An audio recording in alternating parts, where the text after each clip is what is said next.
चिंतन श्री गुरुदेव दत्त. माझ्या सर्व बंधू भगिनींनो, आज आपण परमपूज्य सद्गुरू श्री श्रीदादा कवडे महाराज लिखित श्री सद्गुरू स्मरणी या पुस्तकाचे वाचन करीत आहोत. त्यात पाण्यात स्वयंभू लिंगाबद्दल आज आपण वाचूया. पान नंबर 77. या देवळात 5 पायऱ्या उतरून गाभाऱ्यात जाता येते. तेथे शंकराची पिंडी आहे. तेथील वैशिष्ट्य असे आहे की शंकराची शाळुंका वर उचलली जाते. त्याला एक तांब्याचे कळे आहे. हल्ली ते झिजल्याने आत पितळेचे दुसरे कळे बसवलेले आहे. ती शाळुंका बाजूला काढून ठेवली की आत हात घालता येतो. आत जवळजवळ 1.5 फुटावर पाण्यात स्वयंभू शिवलिंग आहे. ते 1 फूट उंच असून त्यावर छोटी छोटी 5 लिंगे आहेत. तळापासून जवळजवळ 3 फुटापर्यंत पाणी असते. त्या पाण्यात सुंदर तांबडे लहान सहान मासे आहेत. पाण्यावर कापराची वडी लावून ठेवली की आतले सर्व स्पष्ट दिसते. अशा या सुंदर मंदिराचे बांधकाम होण्यापूर्वी बुवांची सोय व्हावी म्हणून पेशव्यांनी आधी एक जागा बांधली. कारागीर मंडळी वाढली तसा मोठा वाडा बांधला. मंदिराचे काम पूर्ण झाल्यावर तेथे पेशव्यांनी अन्नछत्रही सुरू केले. तेव्हाचे तुळशी वृंदावन आजही आहे. पुढे देवांची सेवा करता करता बुवांनी देह विसर्जन केला. तेव्हा त्याच दिवशी त्यांना समाधी देण्यात आली. आजही त्यांना दिलेले शिवशंकराच्या सेवेचे काम ते तन्मयतेने करताना दिसतात. कालांतराने अन्नछत्र वगैरे नष्ट झाले, परंतु बुवासाहेबांचे वास्तव्य जेथे होते तेथील पिंपणीच्या झाडाने खांब तुळ्या निर्माण केल्या आहेत. देवांना नैवेद्य घेऊन जाण्यासाठी त्या ठिकाणी भुयारही आहे. असे हे मोठे सिद्धस्थान आहे.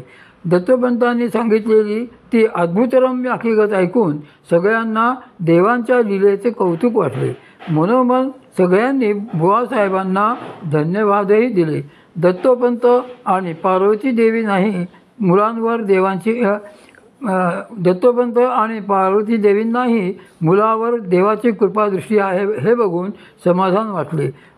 याच कृपेच्या बळावर श्रीपादरावांची पुढे त्या स्थानीच तपश्चर्याही झाली. श्रीपादांची मौज होता होता 1922 साल लागले. मुले मोठी झाली होती. थोरल्या गोविंदाचे लग्न होऊन तो नोकरीला लागला होता.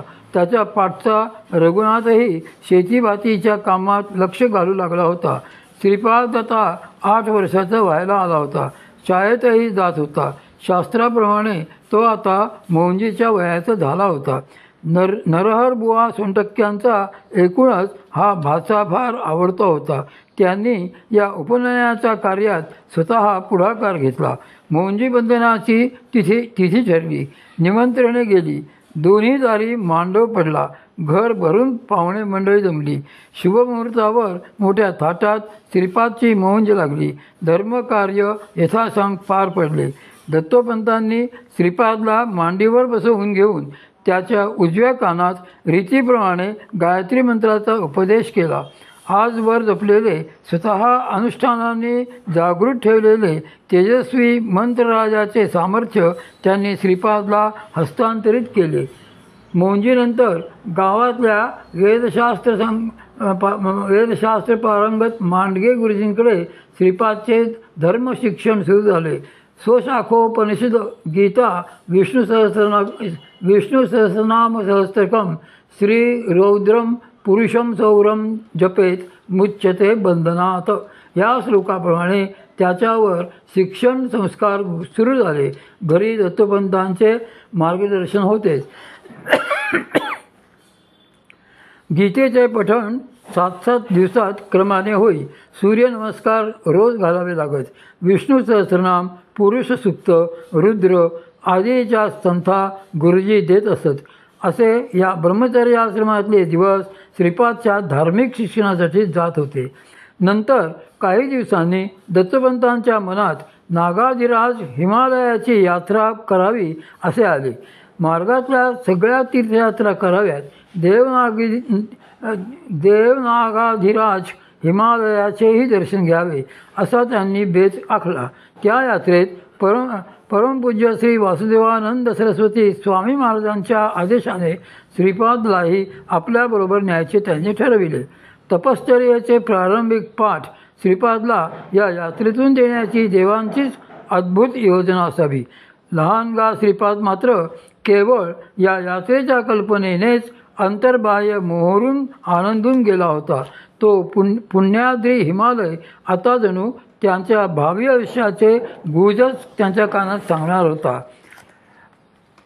आज आपण इथपर्यंत हे करूया. उद्या 3 उपदेश प्रसंग जे आहेत ते उद्यापासून घेऊया.